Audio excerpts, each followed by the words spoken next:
Sometimes we have to ask ourselves, what's using my life? Heard a guy give a lecture one time that says, we are today what we were when. And he was talking about the fact that we, to a great extent, behave, think, react because of some previous experience that we've had. One of the things that we know about life is that it is always changing. Sometimes you're up, sometimes you're down. Sometimes things go real well, and sometimes they don't. Sometimes you're happy, and sometimes you're sad. Now that's that thing called life. And when we begin to understand and know that, accepting that reality that we will never ever have things just on an even keel all the time, that you're going to have some ups and you're going to have some downs, but during those down moments, that's where the growth takes place. That's where the work is. See, anybody can feel good when they have their health, their bills are paid, they have happy relationships, business is successful. Anybody could be positive then. Anybody can have a larger vision then. Anybody can have faith under those kinds of circumstances. Am I correct? See, but the real challenge of growth, mentally, emotionally, and spiritually, comes when you get knocked down. Somebody said that adversity introduces a man to himself or a woman. How you handle it, that's where the growth takes place. When I was facing some challenges, I had a guy say something to me, and I suggest this is one of the first things that you want to do when you're facing a challenge. You want to get unstuck. Evaluate where you are. Look at it, assess yourself. Assess yourself and assess the situation. What brought you there? What role did you play? Earl Nightingale had a saying I like. He said, all of us are self-made, but only the successful will admit it. What has brought you to this point? What did you learn from it? Are you learning anything, or are you doing it over and over and over again? Somebody said that insanity is doing the same thing in the same way, expecting a different outcome. Are you going through it, or are you growing through it? Are you bigger and better because of it?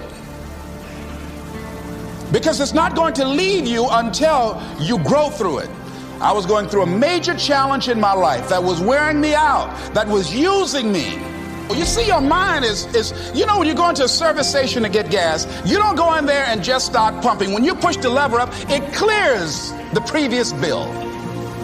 By the same token, if you want to begin to move, you've got to clear your mind of all the unnecessary luggage and baggage that's weighing us down. I couldn't move, I couldn't think about what am I going to do to get out of this situation, because I was so concerned about what happened and what he did to me and how bad it was. I was so stuck in that I couldn't even focus on what I should have done. Feeling sorry for myself and angry, and none of that was taking me anywhere. So pretty soon I learned through effort, made a conscious, deliberate, determined effort. I had to let it go. I had to forgive it. Let it go and begin to focus on developing myself. And I say to you, you're going to have people to do things to you. Things are going to happen to you. And the most important thing to do is to harness your will and let it go and move so you can grow, so you can get on with your life. It doesn't matter about what happens to you. What matters is, what are you going to do about it? All of us have experienced some tragedy, and if we haven't, we will. And you can either let it destroy your life, or you can build upon it. You can permit it to let it hold you down, or you can decide, I'm not going to let that happen to me. I'm bigger than this. Make a declaration to yourself. Declare all out war that you're going to get out of this rut. I don't care how good you are. I don't care how talented you are. I don't care how much you work on yourself. There are some times when things aren't going to go right. They just are not going to go right. There are times when anything that can happen will happen. Murphy's Law will be knocking at your door. Why? I don't know why. That's called life. And you have to deal with it. Sometimes your life will be in a slump, just like sports. Some of the best shooters can't hit baskets different times in games. They get in a slump. Do they sit on the sideline and say, I just didn't hit a basket today? No, they continue to execute. I suggest to you that if you are facing a challenge, don't stop. Stay busy.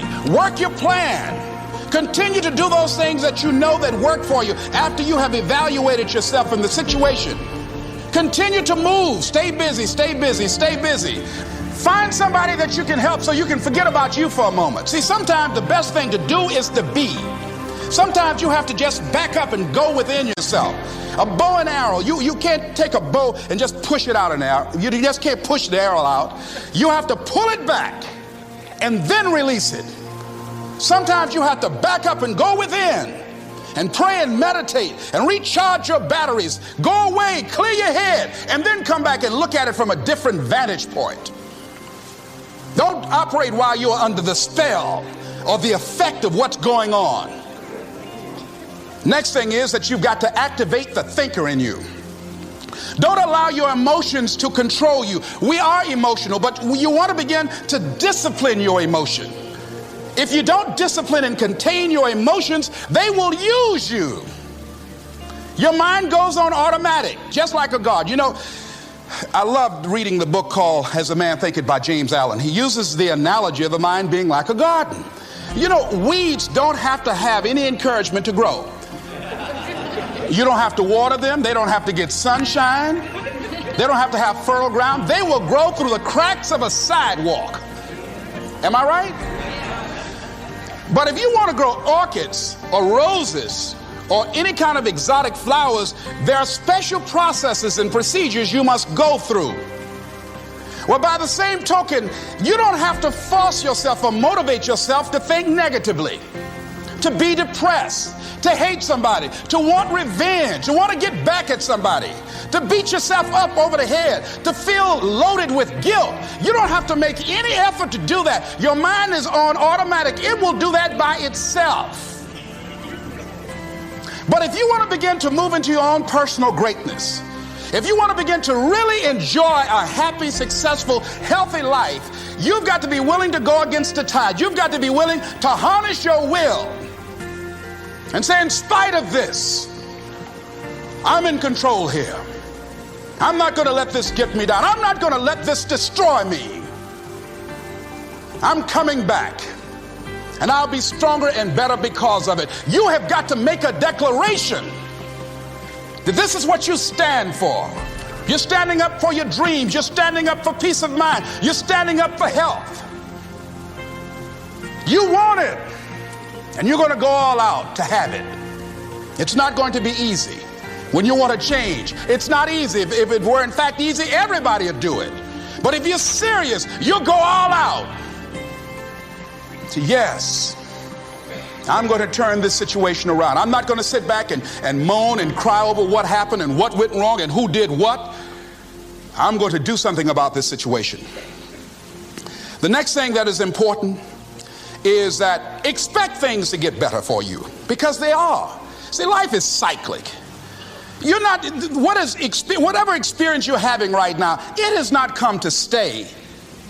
It has come to pass. Not to stay, just to pass. It's just going through. The biggest challenge is to know what's happening. This is a part of this thing we call life. This too shall pass. And maintaining perspective, putting it in perspective. The other thing is take full responsibility for your life. Accept where you are and the responsibility that you're going to take yourself where you want to go. Someone said we have two primary choices in life. We can either accept conditions as they exist, or we can take the responsibility to change them. See, a lot of people want to exempt themselves from taking responsibility. All they want to do is talk about the problem. Every time you see them, they'll tell you their story over and over and over and over again. No. You want to take responsibility for your life. I got me here, I can get me out of this. And I'm getting out. I'm not going to be a volunteer victim. George Bernard Shaw said there are two kinds of people in life. You know, he said those that make things happen, those that watch things happen, and those that don't know what happened. And he said the people that get along in this life look around for the circumstances that they want, and if they can't find them, they make them. They create them. So part of beginning to get unstuck, you've got to decide that the behavior pattern that you have adopted doesn't work for you. You've got to change your strategies, and changing your strategy means reinventing your life. Recreating you, and you have the power to do that. You can decide that you're going to change, that you're not going to be a wimp. You can decide that you're going to stand up to life. You can decide that I'm going to live each day as if it were my last. You have the power to make that decision. You can decide I'm going to work on myself and develop myself. I'm going to empower me.